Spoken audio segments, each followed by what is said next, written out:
Muy buenos días a todos ustedes.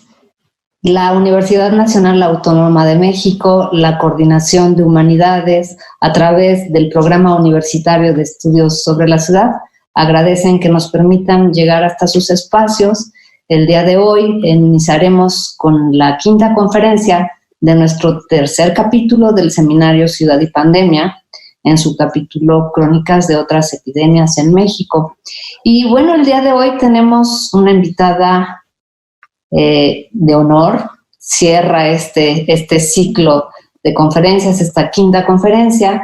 Ella es la maestra Geraldine Granados Vázquez, es antropóloga física por la Escuela Nacional de Antropología e Historia, maestra en demografía por el Colegio de México, candidata a doctora en antropología física por la Escuela Nacional de Antropología e Historia, y cursó su estancia doctoral en la Université Côte d'Azur, Nice Sophia Antipolis, en Francia, ganadora de mención honorífica en el premio Javier Romero Molina por su trabajo Maleficios, Enfermedad y Violencia en Mujeres de la Nueva España en el siglo XVIII. Es investigadora de la Dirección de Antropología Física del INAH y ha trabajado en diversos proyectos de investigación bioarqueológica y osteológica, entre los que destacan la LID de Monte Albán, Origen y Desarrollo del Paisaje Urbano de Tamtoc, San Luis Potosí. Ha impartido algunos cursos docentes en las universidades estatales de Oaxaca y Puebla y actualmente es docente en la Escuela Nacional de Antropología e Historia y en la Universidad Nacional Autónoma de México. Se desarrolla en los campos de investigación en demografía, demografía histórica, paleodemografía y bioarqueología. Y ha participado en congresos, simposios y publicaciones nacionales e internacionales en esas áreas. En la actualidad, Geraldine tiene dos líneas de investigación: vulnerabilidad ante la muerte y paleodemografía en poblaciones prehispánicas, coloniales y modernas. Entre sus publicaciones se encuentran Sífilis venérea, la plaga silenciosa en Nueva España, siglo XVII-XVIII, en el libro El miedo a morir. Endemias, epidemias y pandemias en México y representatividad y selectividad en Monte Albán, un problema para reflexionar, en la revista Anales de Antropología. Y bueno, el día de hoy tenemos una conferencia interesantísima porque Geraldine nos hablará de cómo ha rastreado las huellas de las epidemias en el pasado, en el específico caso del Hospital de San Juan de Dios en la Nueva España, lo que ahora es el Museo Franz Mayer en la Plaza de la Santa Veracruz. Y bueno, todas estas fuentes de información sobre las pandemias, como ya lo vimos en todas las otras conferencias, son estudios que nos ayudan a unir un rompecabezas, pero es un ejercicio muy difícil. Entonces, pues ella nos va a comentar de las excavaciones que se hicieron precisamente en el Hospital de San Juan de Dios. Así que, Geraldine, bienvenida, muchas gracias y te cedo la palabra. Gracias, Lilia. Antes de comenzar la presentación, quiero agradecer a Lilia Rivero por la invitación a este ciclo de conferencias, no solo como ponente, sino también como audiencia. Los temas que se han tratado y que se han abordado en estas conferencias para mí son de sumo interés. Bueno, les comento también que esta presentación en realidad se divide en 3 actos, como una obra de teatro. El primer acto, ¿ya están viendo la presentación? No lo sé. Entonces, este trabajo se divide en 3 actos y se darán cuenta que en el último acto, en realidad, comienza toda esta investigación. Pero bueno, vamos al primer acto. Primer acto, las fuentes de información. Siguiente, por favor.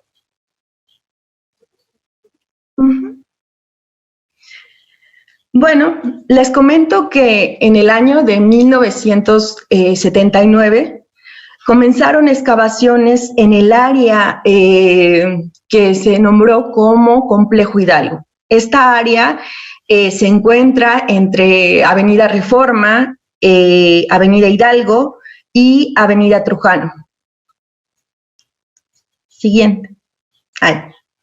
Ustedes lo podrán ver en este plano, en el triángulo rojo, ¿no? En esta zona comenzaron excavaciones para construir parte de lo que hoy conocemos como el edificio de el SAT, ¿no? Y estas excavaciones fueron auspiciadas en ese entonces por el Banco de México y estuvieron a cargo del arqueólogo Arturo Chairez Alfaro.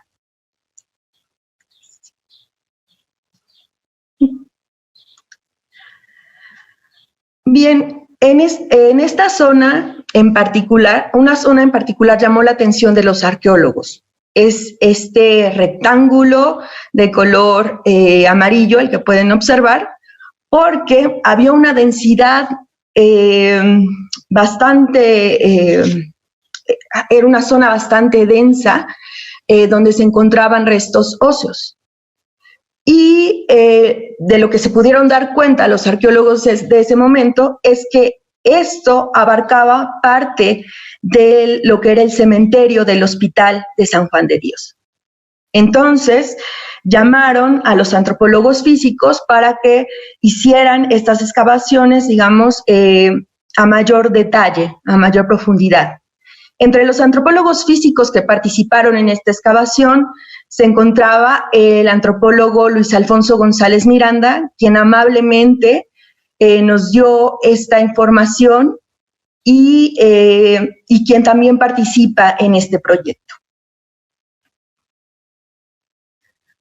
Bueno, en el rectángulo anterior, de la diapositiva anterior, se hizo un registro mucho más minucioso de qué era lo que sucedía. Dada la cantidad de restos y la construcción, no se pudo hacer el mismo registro para toda el área, pero sí para esta zona en particular. Y lo que se encontró fueron 2 celdas de cimentación. Anterior al edificio que hoy conocemos, que está en esa zona, estaban los separos de la Procuraduría General de la República, y estas celdas de cimentación justamente pertenecían a ese edificio.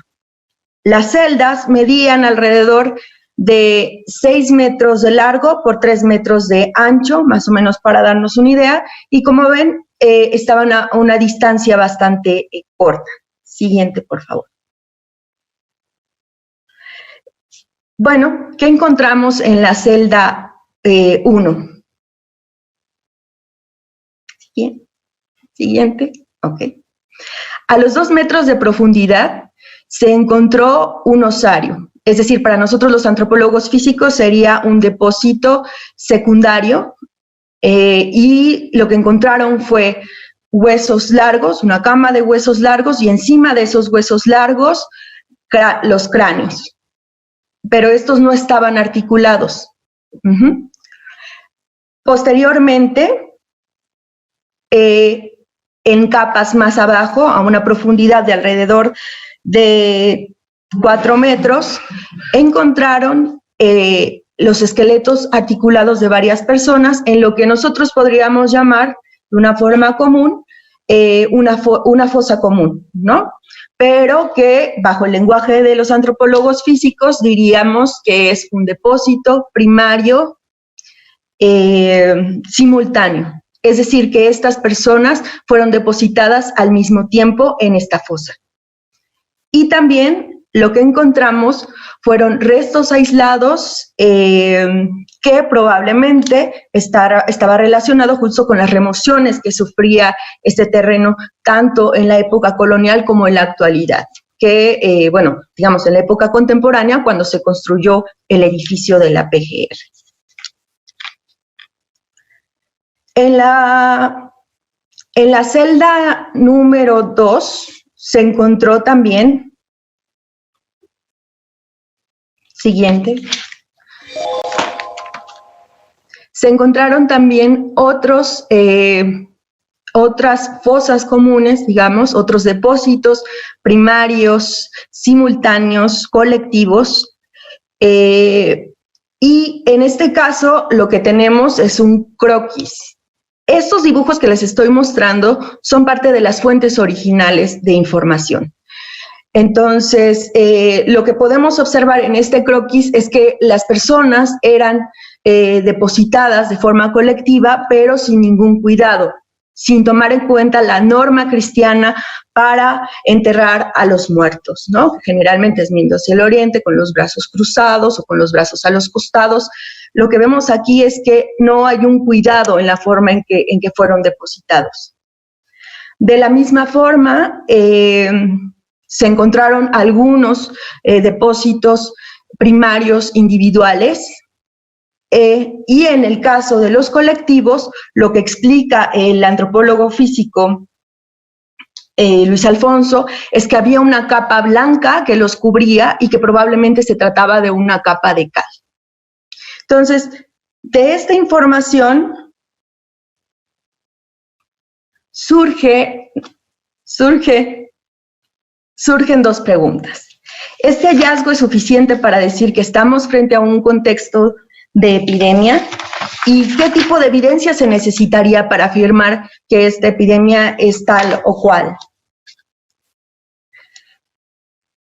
Y entonces, el objetivo de esta charla es mostrar paso a paso el proceso de investigación paleoepidemiológica y paleodemográfica, donde considerar el contexto bioarqueológico y las fuentes son una tarea fundamental.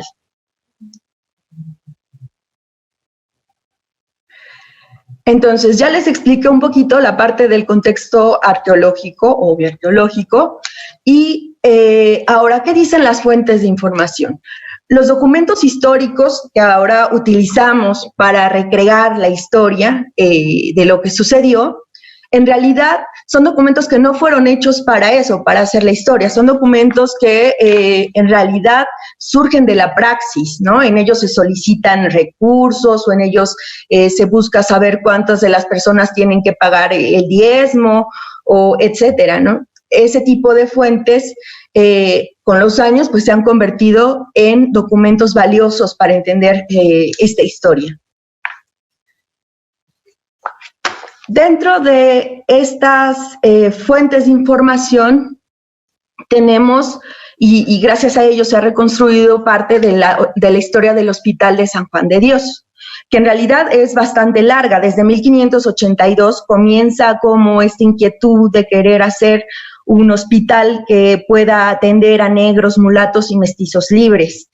Pero no es hasta 1590 cuando se crea bajo la administración del doctor López, quien se hace cargo de él. En 1598 comienzan a tener grandes problemas para seguir auspiciando el hospital, y en 1604 finalmente la Orden de los Juaninos toma el control de este hospital, tanto la administración.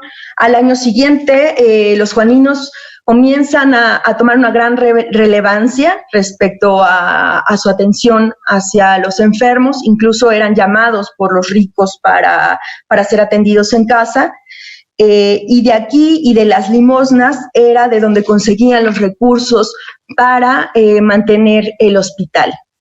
Ya durante el siglo XVIII, el hospital adquiere gran número de propiedades y bueno, dadas las visitas que se hacían al hospital para ver si funcionaba y donde la evaluación había sido buena, consiguen cuantiosas prestaciones.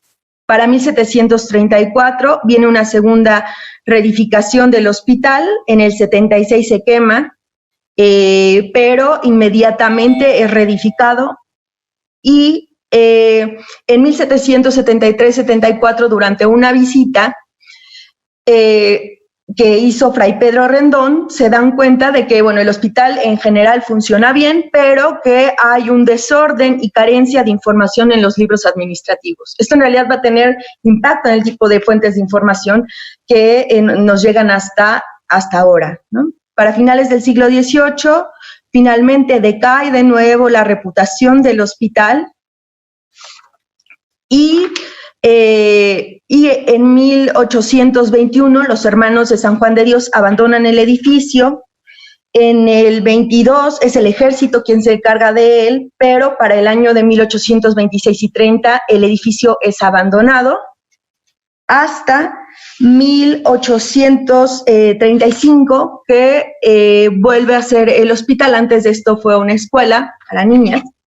Y finalmente, en 1865 se convierte en el Hospital del Cuidado de Prostitutas y Mujeres con Enfermedades Venéreas, así como en un asilo para las prostitutas. Para 1873 se expulsan a las Hermanas de la Caridad, que eran quienes se habían encargado otra vez de formar el hospital. Y finalmente en el 75 el hospital pierde el nombre de San Juan de Dios y se convierte en el Hospital de Morelos. Es una historia muy larga hasta llegar a lo que es hoy el Museo Franz Mayer, pero nos vamos a quedar hasta aquí debido a la temporalidad del contexto arqueológico que estábamos analizando, y esto lo vamos a ver más adelante. Siguiente, por favor.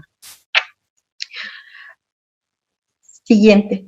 El cementerio de San Juan de Dios tiene una relación directa con la historia del hospital.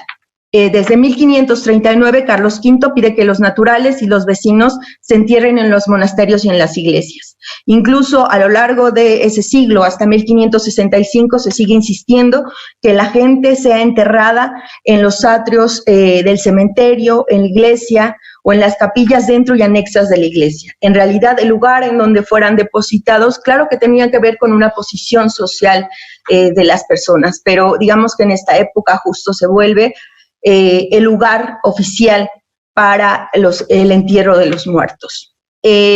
Nada más aquí quiero destacar que el Hospital de San Juan de Dios tenía su propio cementerio, que era un cementerio aparte del cementerio de la parroquia de la Santa Veracruz. Eran dos cementerios distintos. Siguiente, por favor. Otra parte, digamos, de las fuentes documentales, de la información que podemos obtener de las fuentes documentales, son las epidemias que azotaron a la Ciudad de México. Es decir, si estos depósitos, si estos entierros que se encontraron en la excavación forman parte de estas epidemias, habría que pensar de cuál. Porque estamos viendo que prácticamente en cada década había una epidemia distinta, ¿no? Vemos la viruela, vemos el sarampión, viruela, sarampión, y también lo que observamos aquí son los ciclos de los patógenos, cuando no hay un medicamento, cuando no hay una vacuna, ¿no? Cómo regresaban en años posteriores, pero entonces habría que preguntar cuál de todas las epidemias. Siguiente, por favor.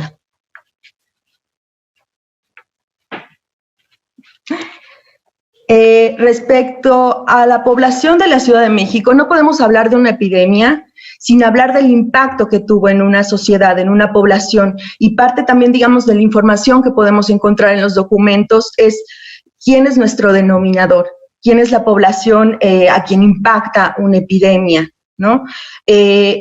En el caso, por ejemplo, aquí tenemos el censo que se hizo en 1790 y los cálculos que hizo Alzate y Valero sobre la población de la ciudad. Si estamos hablando de que este contexto es el de una epidemia, diríamos que la epidemia atacó a toda la población en general, que hablamos de 113,000 personas que habitaban la Ciudad de México para 1790. Pero si en realidad estos individuos que encontramos forman parte de los pacientes comunes del Hospital de San Juan de Dios, hablaríamos de 1,346 personas. Ese sería nuestro denominador, esa sería la población y los individuos que estamos encontrando aquí en realidad serían representativos de esa población específica. Siguiente, por favor. Segundo acto, los métodos. Ahí están las fuentes de información que tenemos. Ahora, ¿qué hacer con esas fuentes de información? ¿Qué métodos se pueden utilizar para analizarlas? Comencemos por el análisis del contexto bioarqueológico. Este análisis lo que nos da es la temporalidad.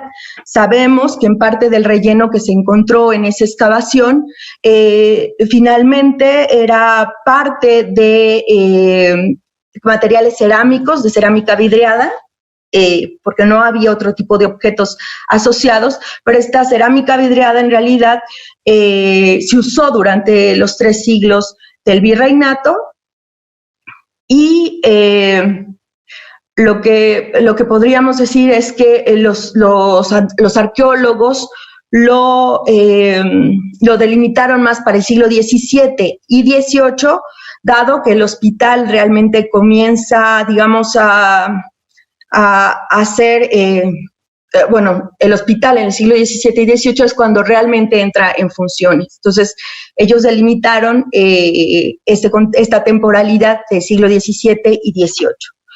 También el tipo de depósito, que de esto vamos a hablar en las siguientes diapositivas, y la delimitación de los eventos. Es decir, es importante saber que el osario que vemos y la fosa común no pertenecen al mismo evento, ¿no? Primero porque no está a la misma profundidad, ese tipo de interrogantes y ese tipo de análisis es el que tenemos que hacer cuando analizamos este tipo de contextos bioarqueológicos. Y finalmente los objetos asociados, que en este caso les comentaba, que pues no eran más que el material de relleno. Siguiente, por favor.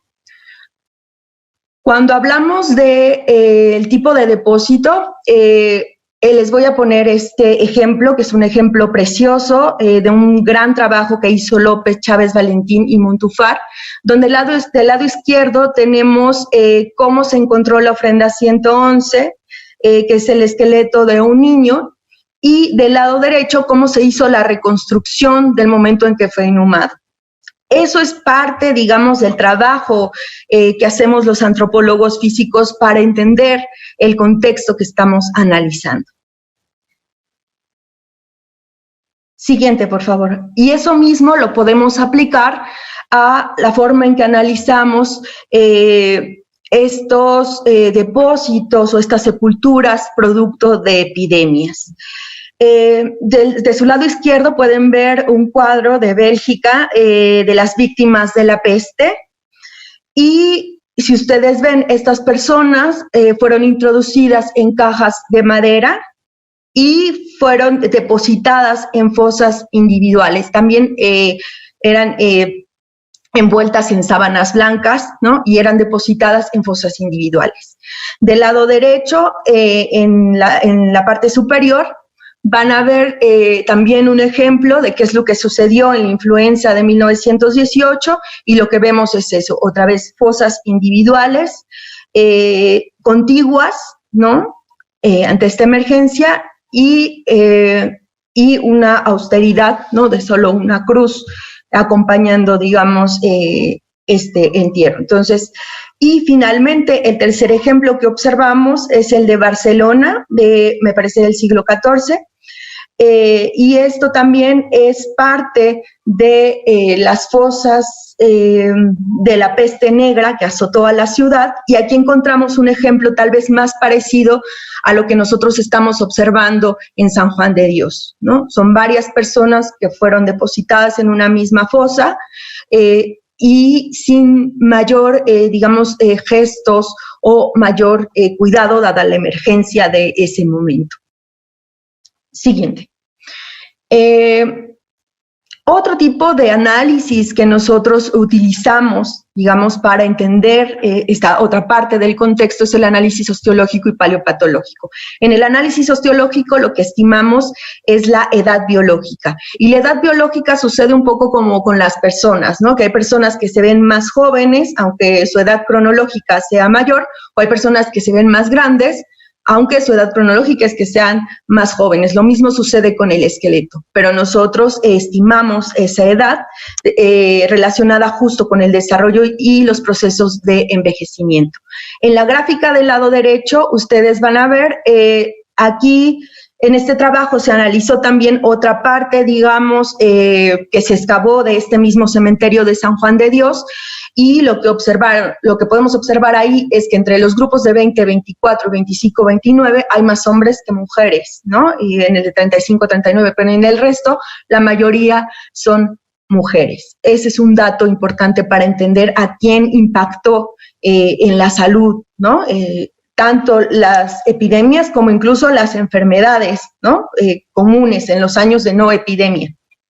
Del lado izquierdo vemos lo que hacemos con el análisis paleopatológico, que es qué tipo de huellas deja la enfermedad en el esqueleto. En este ejemplo estamos viendo el treponema, la sífilis venérea, los estragos. Lo que vemos es un secuestro del tejido óseo, es una destrucción del tejido óseo, particularmente en el cráneo. Y esto sucede, digamos, cuando una persona sobrevive los suficientes años para que se manifieste esta lesión. Es importante destacar eso. El análisis paleopatológico, es decir, la huella que puede dejar en el hueso, solamente se puede observar en enfermedades que duran varios años. Generalmente en las epidemias la letalidad puede ser tan alta que mueren mucho antes de que esto pueda dejar huella en el esqueleto. Siguiente, por favor. Y también tenemos el análisis de las microestructuras, que es parte del análisis, digamos, como más contemporáneo de los últimos años. ¿Y qué tipo de información nos puede dar? Bueno, aquí sí podemos observar la edad cronológica. Aquí pongo el ejemplo de lo que se hace con el análisis del cemento dental, que es parte del tejido que encontramos en el cuello del diente. Y ahí lo que se cuentan son las líneas de depósito del cemento, que son bastante constantes, y a partir de eso se puede estimar la edad cronológica, un poco como sucede con los troncos de los árboles, ¿no?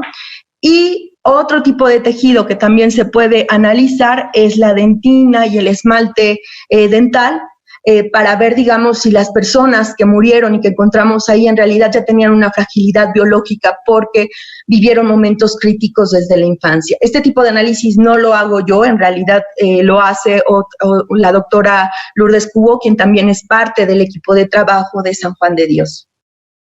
Siguiente, por favor.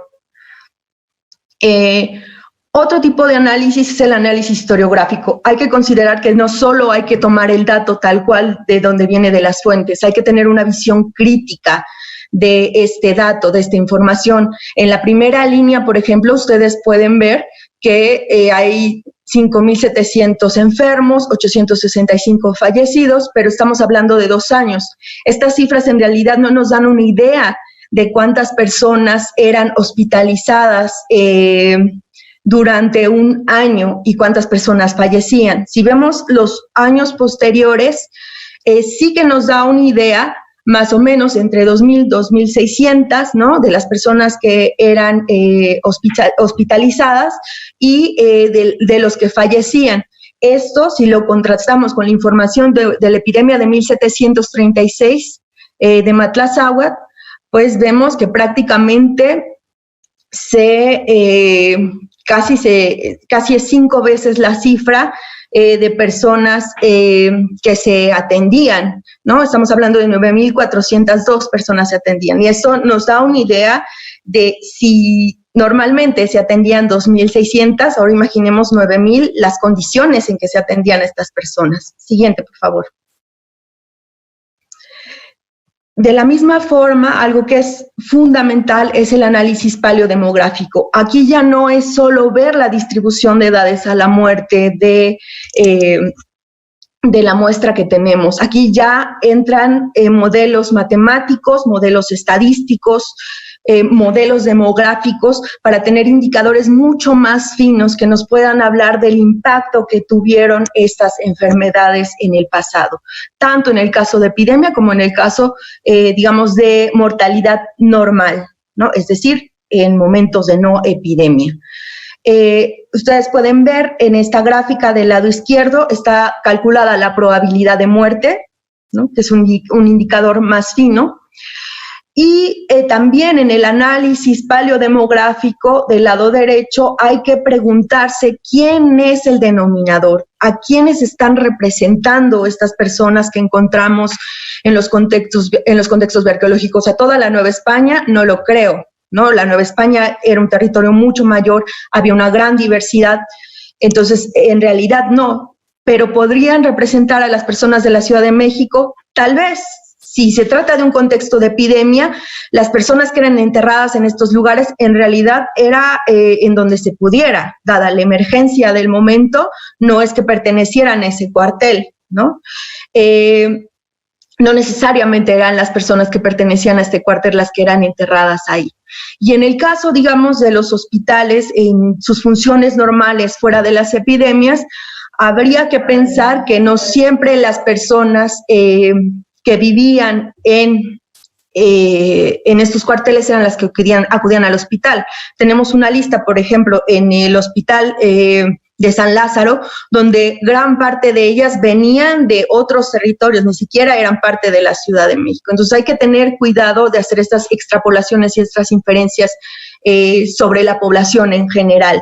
Es importante encontrar de qué son representativos estos individuos que nosotros analizamos. Siguiente, por favor.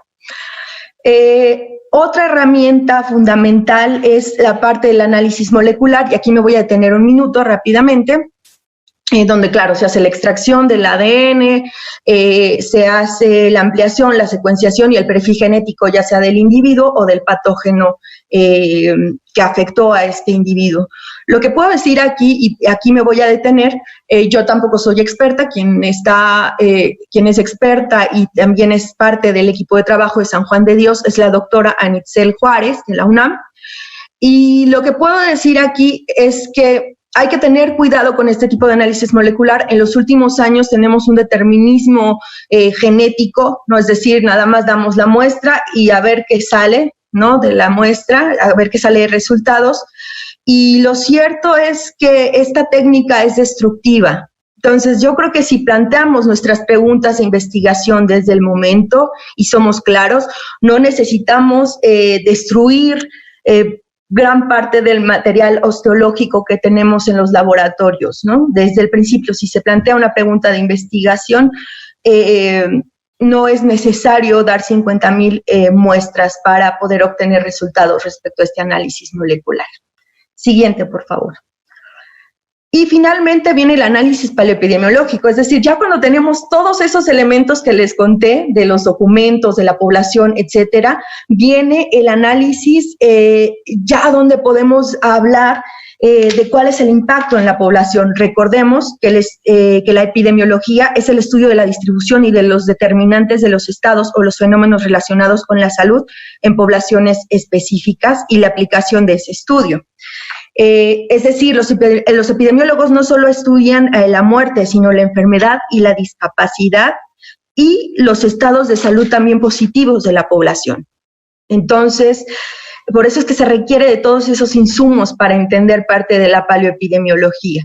Del lado izquierdo van a ver una gráfica, es un trabajo de Signoli, del 98, donde él compara la distribución de edades a la muerte de las fosas que se excavaron en Marsella, y del lado derecho tiene la lista de las víctimas, porque en Marsella se llevaba un control de las personas que morían, donde se ponía el nombre, la edad y otro tipo de información relacionada con estas personas. Y del lado derecho tenemos una curva de las defunciones que ocurrieron durante la epidemia de influenza de 1918, y lo que vemos ahí es la estacionalidad, es decir, en qué meses fueron los peores momentos, fueron los momentos más críticos de esta epidemia. Siguiente, por favor. Entonces, después de contarles todas estas técnicas, en realidad aquí comenzamos, pero no se asusten, no es que vamos a hacer toda la presentación, les voy a platicar más bien de justo lo que estamos haciendo en el proyecto San Juan de Dios y de las líneas que se están desarrollando. Siguiente, por favor.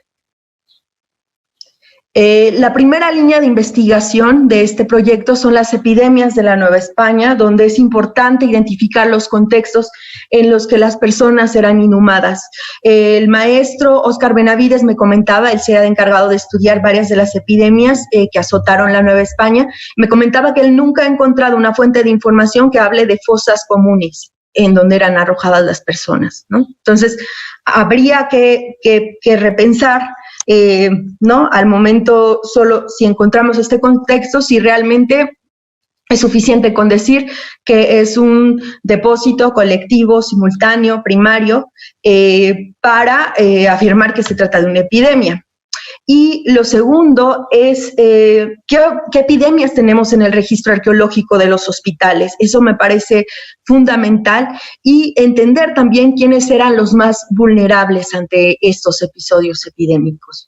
La otra línea de investigación que estamos trabajando en San Juan de Dios es la de los pacientes del hospital, es decir, qué sucedía con la mortalidad normal, que en realidad es la mortalidad, digamos, en los contextos de no epidemias, ¿no? ¿Quiénes eran los pacientes de estos hospitales y qué patologías eran las más comunes en la Ciudad de México, al menos para el caso de San Juan de Dios? Y la tercera línea de investigación surge en realidad a partir del análisis que comenzamos a realizar, el análisis osteológico, y nos dimos cuenta que se presentaban comúnmente traumatismos en cráneo, ¿no? Y a veces no eran más de un traumatismo, eran 2, 3 traumatismos, y esto, justamente los traumatismos en cráneo están relacionados con la violencia, ¿no? Entonces, esta línea de investigación surgió a partir de eso, porque la violencia también es una cuestión de salud, ¿no? Pensando en las poblaciones del pasado. Siguiente, por favor. Entonces, en este proyecto de investigación tenemos 4 frentes: el análisis osteológico, el análisis historiográfico, el análisis del contexto bioarqueológico y el análisis paleodemográfico y paleoepidemiológico. Actualmente estamos sobre estos 3, que son el análisis osteológico, donde estamos analizando desde la perspectiva más macroscópica y microscópica.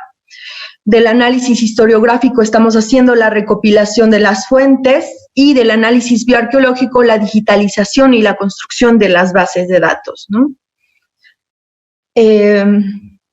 ¿Y todo esto para qué?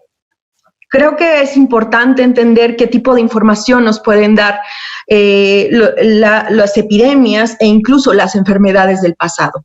Hablamos de que desde la perspectiva biológica hay presiones selectivas a las que se ve expuesta la población, y esto va a tener consecuencias en la salud de las poblaciones actuales. Es decir, dentro de una población hay una gran variabilidad de fenotipos y genotipos que se ven mermados cuando llega una epidemia, ¿no? Entonces, esto nos habla de la evolución de los humanos, pero también de la evolución de los patógenos. En el caso, hay que recordar, y esto tenerlo siempre presente, los patógenos del pasado no son los patógenos del presente. Al mismo tiempo que los seres humanos evolucionamos, ellos también evolucionan. Y considerar, digamos, parte de lo que entendemos como la fragilidad biológica. En el caso, por ejemplo, de COVID, sabemos que los hombres tienen mayor fragilidad biológica que las mujeres, ¿no? Y siguiente, por favor. Y otra, digamos que otra utilidad desde la perspectiva social que nos dan este tipo de estudios son ver los avances médicos que hay en este momento, ¿no? Aquí en estos siglos no esperaban la vacuna ni dentro de 1 año, ni dentro de 2, ni dentro de 3, ¿no? No, simplemente no existía esto. ¿Cuáles son las estrategias sociales que esta sociedad que se vio frente a este tipo de emergencia, ¿no? Utilizaron para poder sobrevivir? ¿Cuál era el papel de las instituciones en ese entonces, de la iglesia, del Estado, de las familias? Y las reacciones, entre ellas el miedo, ¿no? hace poco veía que las procesiones, por ejemplo, de las vírgenes o de los santos, cuando había una situación de epidemia, se realizaban en ese entonces. Actualmente me parece, observaba que también sucedió en Latinoamérica, ¿no? Donde se subió a una virgen en un helicóptero para darle la vuelta a la ciudad, ¿no? Entonces, ese tipo de situaciones, digamos, del pasado, nos hablan también de la sociedad del presente y finalmente la vulnerabilidad, ¿no? Es decir, actualmente las personas que no cuentan con seguridad social, que tienen que salir a trabajar todos los días, estas personas son vulnerables, ¿no? Y en ese entonces también lo eran las personas que no tenían tantos recursos. Entonces creo que es un poco mirarnos en el espejo de esas sociedades. Y finalmente quiero agradecer porque todo este trabajo que se está realizando no lo hago sola. Quiero agradecer a la maestra Laura, a Dana, a Idina, a José, a Eduardo y también a los profesores que están colaborando conmigo, a Luis Alfonso, a la doctora Cubo, a la doctora Isabel Seguí, a la doctora Oana y a la doctora Anetzel. Muchas gracias.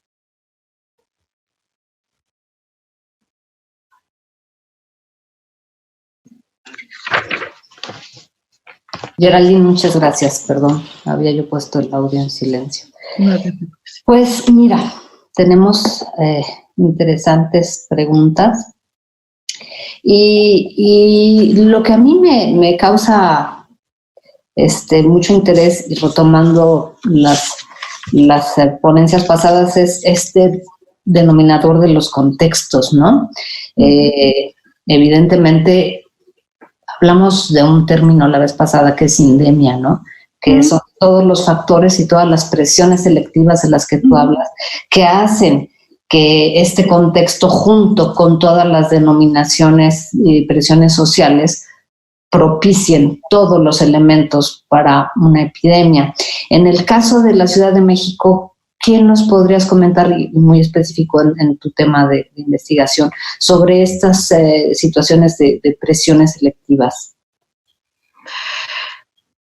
Bueno, la epidemia de donde tenemos más fuentes de información fue la de Matlazáhuatl, la de 1736. Y lo que cuentan las fuentes de información era que las personas que comenzaban a presentar síntomas eran encerradas en los hospitales, ¿no? Para que no propagaran el contagio, pero en realidad era algo que sobrepasaba por mucho a los hospitales. O sea, lo que encontramos son, si normalmente había 2.500 personas que se atendían o había había 100 personas que se atendían por día en un hospital, estamos hablando de que en ese momento se atendían 895 personas. Entonces, en realidad, esta cuestión del encierro o de no salir de casa, que es una de las, digamos, estrategias más importantes que se han utilizado en las epidemias del pasado y del presente, era prácticamente imposible, era muy difícil, ¿no? Entonces, quienes permanecían en casa o quienes podían permanecer en casa en ese momento eran los ricos, y quienes eran atendidos en casa pues eran también las familias ricas de la ciudad, ¿no? Y entonces, aunque en las fuentes dicen que afectó por igual a todas las personas de la ciudad, en realidad dicen que no hubo tantas, aunque sí murieron personas que tenían muchos recursos en la ciudad, lo cierto es que la cantidad fue mucho menor, ¿no? Muy bien. Mira, el doctor Javier Delgado nos pregunta, según las conclusiones, estos estudios se relacionan con múltiples aspectos de la ciudad. ¿Nos puedes recomendar alguna publicación? Por otro lado, ¿existe un mapa de entierros en toda la ciudad?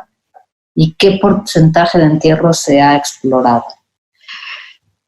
Pues las dos son muy interesantes. En el primer caso, en realidad este libro de El miedo a morir es un libro muy interesante porque nos habla de varias de las epidemias que azotaron no solo a la Ciudad de México, sino a varias ciudades del país, ¿no? Y de entonces de la Nueva España.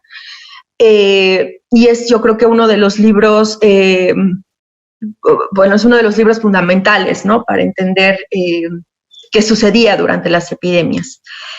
Y respecto al mapa de los entierros, no existe un mapa de los entierros. Lo cierto es que en este sentido ha sido bastante, digamos, circunstancial la exploración de los cementerios coloniales, porque está vinculado con la construcción de las líneas del metro, con la modificación de los espacios del centro histórico, principalmente porque, claro, la Ciudad de México era en ese momento el centro histórico, ¿no?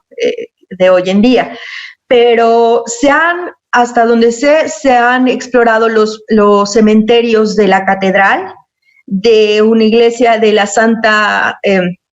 iglesia de Soledad y Santa Cruz, de San Juan de Dios, de las Jerónimas, que es donde parece ser que encontraron parte de los restos de Sor Juana. Se ha explorado también de los hospitales de Santa Paula, y bueno, algunos otros que se me escapan, pero no hay esta, digamos, sistematización de decir todas estas áreas se han explorado, ¿no? Falta mucho por hacer en ese sentido. Y es que, claro, lo prehispánico en México en realidad es más, digamos, taquillero, ¿no? Para investigar que lo colonial, cuando tenemos todas estas fuentes de información en los trabajos coloniales o virreinales. Gracias. Mira, la doctora Alejandra Moreno Toscano te dice, interesante que hubiera 2 cementerios. ¿Podrías comentar algo al respecto? Sí, creo que es importante porque hay una confusión, como les decía, buscar este denominador, es decir, estos esqueletos son representativos de qué población me están dando información. Es importante hacerlo. Y en el caso, por ejemplo, de la Santa Veracruz, el cementerio sí era para los vecinos de ese cuartel, ¿no?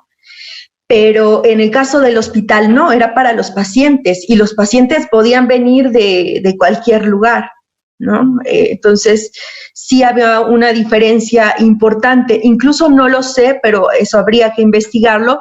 Sí, con el cobro, ¿no? Del entierro, cuánto costaba la inhumación, ¿no? En una iglesia, en una parroquia, y cuánto costaba en el hospital. El hospital, recordemos que era una institución de beneficencia, ¿no? O sea, una institución que en realidad era para personas que no tenían recursos y se mantenía de las limosnas que daban otras personas. Gracias. Bueno, Cintia Gómez te tiene una pregunta y nos dice, pensando en el trabajo de la paleoepidemiología en el futuro lejano, ¿cómo podrían analizar esta epidemia de COVID-19? Desde el contexto bioarqueológico, claro, hay una gran cantidad de incineraciones, entonces en ese caso creo que pues, se pierde todo el registro, pero ¿cuáles serían las características funerarias? Es muy interesante esta pregunta porque lo que vemos es una gran variabilidad de prácticas funerarias. O sea, si pensamos, por ejemplo, en esta isla en Estados Unidos, en Nueva York, ¿no? Donde se enterraron a todas estas personas, lo que veíamos eran cajas de madera, ¿no? Una sobre otra, en una gran fosa común. Si pensamos en Guayaquil, era un poco el fenómeno de cómo sucedía en la influenza, ¿no? Eran fosas, más bien eran depósitos primarios individuales, pero consecutivos. Entonces, en realidad es que cada sociedad reacciona de manera distinta. Aquí en México también una parte son, una parte también es inhumada en los panteones civiles, ¿no? Pero sí que en la memoria colectiva, o al menos en parte de los documentos, habrá como esta área, ¿no? Que se destinó en ese momento para las epidemias, ¿no? Pero es información, ahora la vemos, pero no sabremos si en el futuro va a llegar. Es como lo que vemos en este contexto de San Juan de Dios, ¿no? Claro, claro. Marelia Escobedo te comenta, me encanta cómo la arqueología ha rastreado las epidemias y sus efectos en la cultura mexicana. Saber que en el Museo Franz Mayer hay una historia así me parece interesante. Y nuevamente se repite la historia, el quédense en casa. Solo protege a la clase de personas con solvencia y los pobres son vulnerables, como siempre. ¿Dónde encontrar más información respecto al tema en cuestión de construcción y remodelación de este tipo de hospitales prehispánicos? Dice. Bueno, son coloniales. Hay un libro muy interesante que es el libro de Josefina Muriel de los hospitales de la Nueva España, y lo recomiendo ampliamente. Es una publicación que ya tiene en realidad varios años, pero que sigue vigente y que es una gran obra, ¿no? Yo la recomiendo. Muy bien. Itzel Landa dice, hola, excelente ponencia. La ponente mencionó fosas comunes y considerar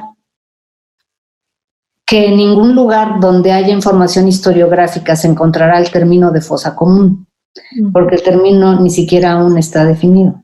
El término es nuevo y está relacionado al ámbito legal, al modus operandi y al principio de intercambio de local. Entonces no creo que exista ese término en el siglo XVI, XVII y XVIII. Es decir, que en una fosa común es un lugar donde fueron depositados cuerpos que se inhumaron de manera extrajudicial. Bueno, ahora lo entendemos así, pero sí dentro de los archivos coloniales se habla de fosas, ¿no? Donde fue enterrado en una fosa como tal. Y respecto a fosas comunes, digamos, ese no es el término técnico dentro de la antropología física, ¿no? Hablamos más bien de sepulturas primarias simultáneas, es así como se define en antropología física, pero sí, por fosa en realidad lo que se entendía en la época colonial era un agujero, ¿no? Una excavación que se hacía para depositar algo. Actualmente sí que tiene otras connotaciones, también por esta normalización de los lugares donde se tienen que depositar a los muertos, ¿no? Entonces, pero sí, ahora tiene otras connotaciones totalmente distintas. Cierto.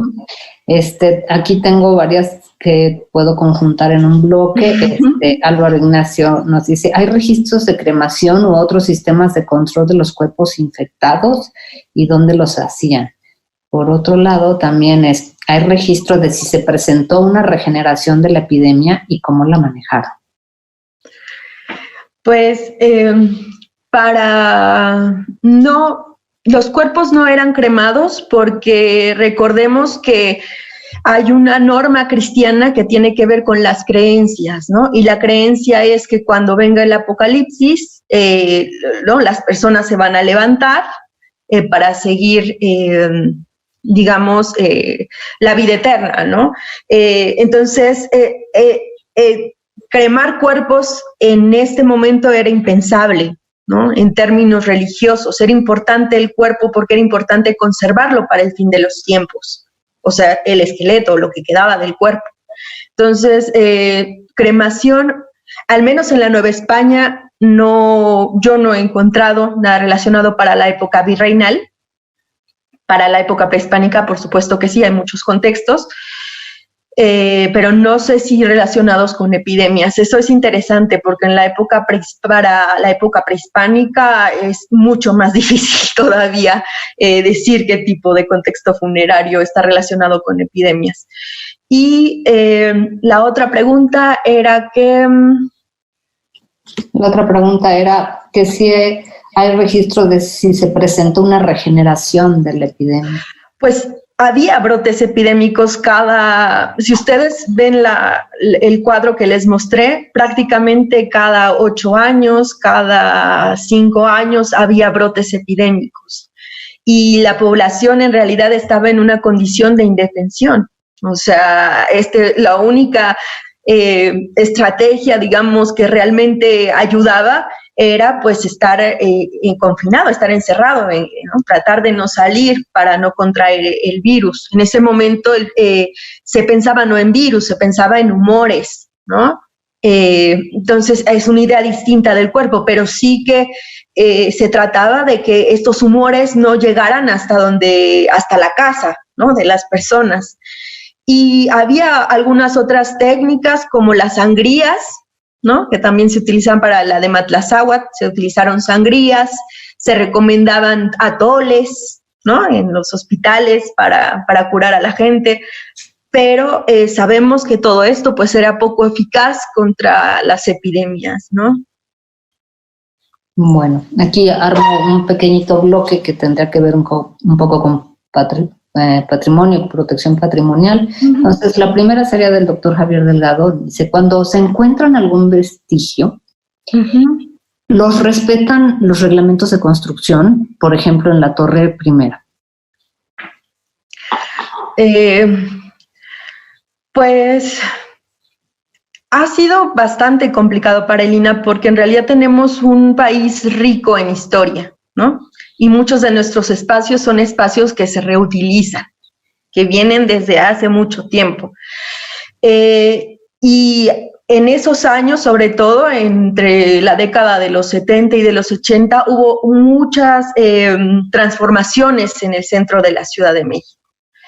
Y algunos respetaron y otros no. En la misma excavación de San Juan de Dios, por ejemplo, en el informe técnico, los arqueólogos dicen, bueno, nosotros pudimos estimar el área del cementerio a partir de que metieron la maquinaria, ¿no? Y seguían saliendo restos humanos, ¿no? Restos óseos.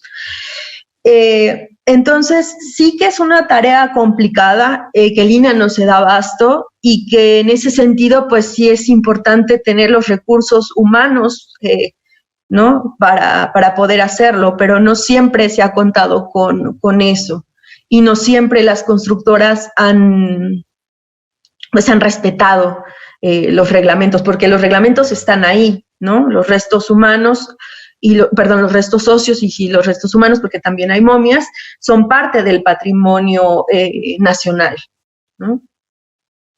En este mismo bloque de protección patrimonial, esta pregunta, ¿los procesos de conservación en restos óseos otorgan información para el antropólogo físico? Sí, claro.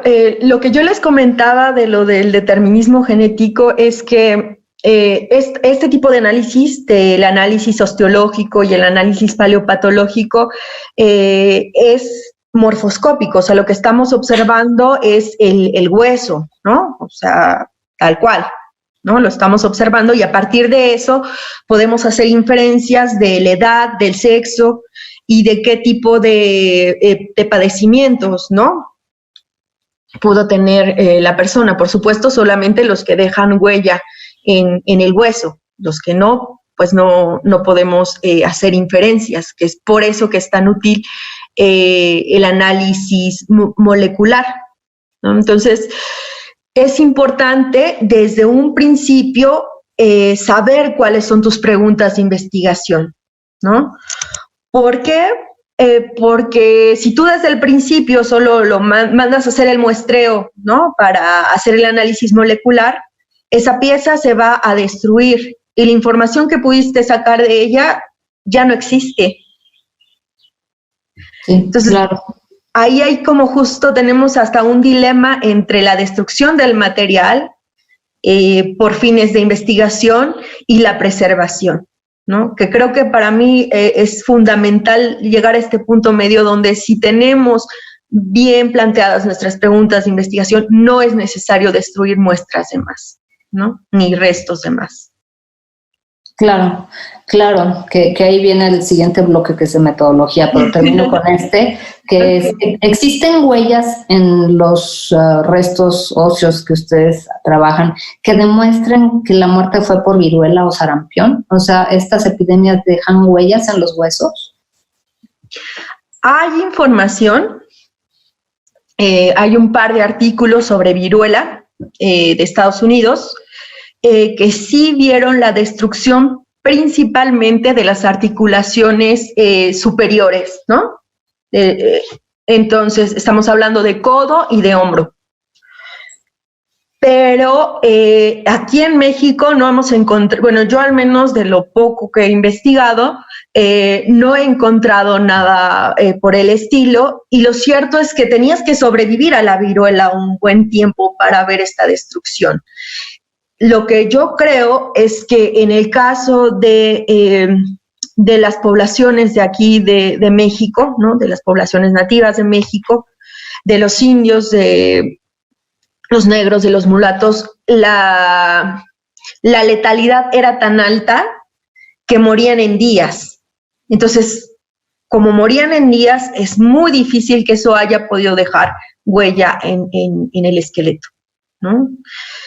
Pero bueno, están este par de artículos y de estudios relacionados con viruela que sí podía dejar este tipo de marcas, ¿no? en el esqueleto. A ver si después nos puedes dejar esa bibliografía en el área de chat. Sí, claro que sí. Vamos al bloque de trabajo multidisciplinario. Okay. La primera pregunta del doctor Delgado es, este es un trabajo interdisciplinario. ¿Cuántas personas, cuántas disciplinas convergieron y cuál es la metodología que utilizaron? Ok. Pues es la que estamos utilizando. Todavía no tenemos ya los resultados tal cual concluyentes de la investigación, y en realidad lo que les presenté, digamos, es todo el planteamiento, ¿no? De la investigación. Y bueno, principalmente tenemos antropólogos físicos, pero y una arqueóloga, la doctora Isabel Seguí, ella es arqueóloga, pero su formación es muy distinta, ¿no? En el caso de la doctora Lourdes Cubo, ella les decía que se especializaba en el análisis de microestructuras y en arqueometría. Ella es especialista en estas áreas. La doctora Ana Juárez, ella se especializa en antropología molecular desde hace muchos años. La doctora Isabel Seguí, que es arqueóloga, pero ella se especializa en paleodemografía, ¿no? Es de las poquitas que trabaja paleodemografía. Y lo demás, pues son un grupo de estudiantes de la ENA, ¿no? Quienes están participando y quienes están haciendo sus trabajos de tesis sobre este proyecto. Y bueno, a mí también me gusta estar saltando un poquito otras disciplinas porque soy antropóloga física y soy demógrafa de maestría, ¿no? Entonces, en ese sentido, pues sí son varios campos los que abarcamos, ¿no? Y por eso es que es importante el diálogo entre todos estos campos. No solo es tú me das el dato y ya yo, ¿no? Sino es sentarnos y discutir, que eso es lo enriquecedor del trabajo interdisciplinario. Y bueno, espero haber respondido. Sí, finalmente también platicábamos en las sesiones pasadas que lo que es muy rico de estos procesos es que se dé debate, ¿no? Claro. Por eso los procesos de investigación generan diferentes líneas y estos debates propician también que se amplíen los proyectos de investigación. Entonces, sí es bien interesante toda esta dinámica de discusión interdisciplinaria. Blanca Martínez de León te dice, muy interesante el enfoque interdisciplinario, sobre todo el uso de distintas evidencias y fuentes de información. ¿Podría dar más información sobre el acceso al material óseo y la toma de muestras? Es decir, ¿está regulado este tipo de estudios, toma de muestras y uso de la información genética, sobre todo en material que es patrimonio?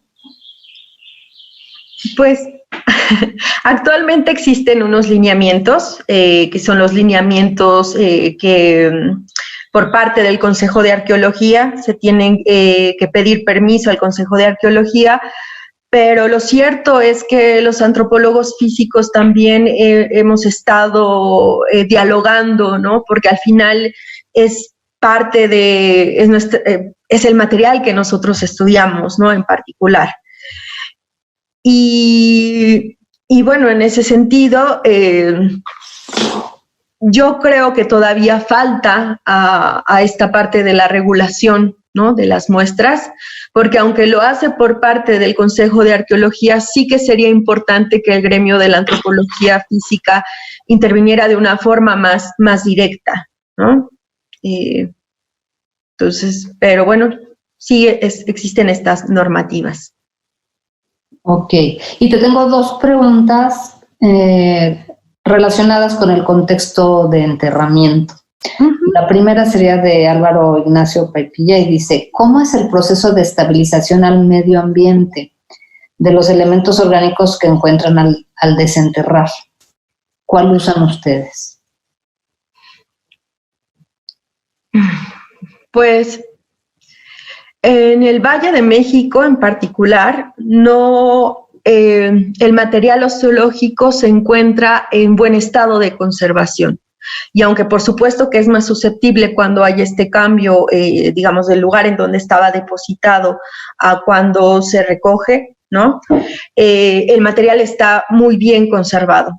Hay otros lugares donde definitivamente es bastante difícil, ¿no?, hacer este tipo de excavaciones, y el material osteológico es prácticamente... Astillas. Sí. En el área, por ejemplo, de Veracruz, en el sur de Veracruz, es impresionante cómo se destruye el material osteológico por la acidez del suelo. Hay varios tipos, digamos, de consolidantes que se utilizan, pero otra vez regresamos a que hay que pensar en nuestra pregunta de investigación, porque al momento de hacer otro tipo de estudios como isótopos, ¿no?, este tipo de consolidantes cambia un poco las sustancias químicas del resto óseo. Entonces, a veces hay que decidir justo entre la preservación o si se van a hacer algún otro tipo de estudios. Y si me permites ampliar un poquito esta respuesta. Desde claro, por supuesto. Tú eres la experta. Y insisto, lo que dije la vez pasada, creo que hay un gran avance en el trabajo interdisciplinario entre arqueólogos y conservadores, restauradores del patrimonio cultural, y creo que la dinámica que viene en torno a esta pregunta es ¿qué es lo que haces en el momento del descubrimiento y cómo rescatas del contexto de enterramiento? Y bueno, aquí lo importante es mantener que no haya cambios bruscos de humedad relativa y temperatura en los restos, en especial en los restos orgánicos encontrados, porque evidentemente ese cambio brusco de cientos de años bajo la tierra a salir a la superficie sin un cuidado adecuado y paulatino, te los hace polvo, ¿no? Claro. Entonces, yo insistiría en esto, en que siempre en un proceso de excavación y de descubrimientos de restos orgánicos se esté acompañado con la presencia de un conservador especializado en área de arqueología, obviamente, para que pueda apoyar al arqueólogo al momento de la extracción de estos elementos patrimoniales y pueda darles las condiciones de humedad relativa y de temperatura necesarias para mantener su conservación del momento de excavación, y de ahí paulatinamente y muy despacio ir regresando a diferentes elementos de humedad y de temperatura, y en muchos casos pues acompañados de procesos de consolidación para no perder los elementos, ¿no? Sí, eso es muy importante. La segunda sería, ¿tú crees que haya la posibilidad de que se encuentre material orgánico en los restos cerámicos que mencionaste que pudieran dar información de epidemias? Restos orgánicos, pues los mismos restos óseos son restos orgánicos, ¿no? Y no sé si por ahí va la pregunta. Y, digamos, la evidencia de epidemia tendría que ver con dos cuestiones: el contexto en sí mismo, ¿no? Es decir, de qué forma fueron enterradas, inhumadas estas personas, y la otra tendría que ver con la presencia de patógenos, ¿no? Es decir, cuando se hace este análisis molecular, buscar el perfil no del individuo como tal, sino del tipo de patógenos que pudieron afectar a estas personas durante su vida, ¿no? No se me ocurre en este momento que otro tipo, a lo mejor, que otro tipo de evidencia directa relacionada con epidemias. No sé si a lo mejor en esto que se habla de material orgánico pudiera ser restos de alimento contaminado o algo así que hubieran encontrado, pero yo creo que es muy difícil poder encontrar algo así ya en un concepto de enterramiento de tantos cientos de años, ¿no? Se ha encontrado, pero en el norte de México, en microclimas muy específicos, ¿no? Donde se conservan hasta tejidos, o sea, se conservan telas, se conservan otro tipo de materiales, pero sí es bastante excepcional, ¿no? Tendrá que ser muy seco el ambiente para que no haya deterioro orgánico, ¿no? Bueno, y la última que tengo aquí, ¿la sífilis fue considerada epidemia? Es una discusión. Fue una epidemia en Europa. Sí, de eso no cabe duda, hay un montón de fuentes de información, pero en la Nueva España no se... es una discusión fuerte, ¿no? Que tenemos ahí algunos que estudiamos esto de la sífilis. Sí se trataba de una enfermedad endémica, todo parece indicar que tiene un poquito de los dos. Bueno, que en realidad había un treponema en América, otro en Europa, y que al momento de combinarse, ¿no? Cuando llega la población europea a América, pues es otro tipo de cepa, ¿no? De treponema. Entonces, hay una gran discusión en eso porque no tenemos una fuente de información fidedigna sobre la prevalencia de la sífilis, ¿no? Eso es lo que no tenemos, que en Europa sí lo tienen. O sea, dicen, tantas personas se contagiaron, tantas personas se murieron, y acá en Nueva España no tenemos una fuente que nos diga esto, ¿no? Lo que sí les puedo afirmar es que en todas las series esqueléticas coloniales hay sífilis, en todas, ¿no? Ok. Geraldine, muchas gracias por tu participación. No tengo ya más preguntas. Yo no sé si tú quisieras, antes de que yo me despida del público, ahondar algo más o hacer algún otro comentario. Pues no, otra vez agradecer la invitación. Para mí es un honor, ¿no? Estar en un foro como este donde podamos dialogar, ¿no? E intercambiar información sobre nuestros temas de estudio, y eso es lo único, ¿no? Quisiera agradecerte mucho la invitación. No, muchas gracias a ti por participar, y pues como comentamos al inicio, esta es la quinta y última sesión del capítulo 3, Crónicas de otras epidemias en México. Se hará el próximo viernes un conversatorio que estará dirigido y moderado por el doctor Javier Delgado, en donde los 5 ponentes vamos a dialogar y vamos a hacer conclusiones en torno a las 5 ponencias que presentamos.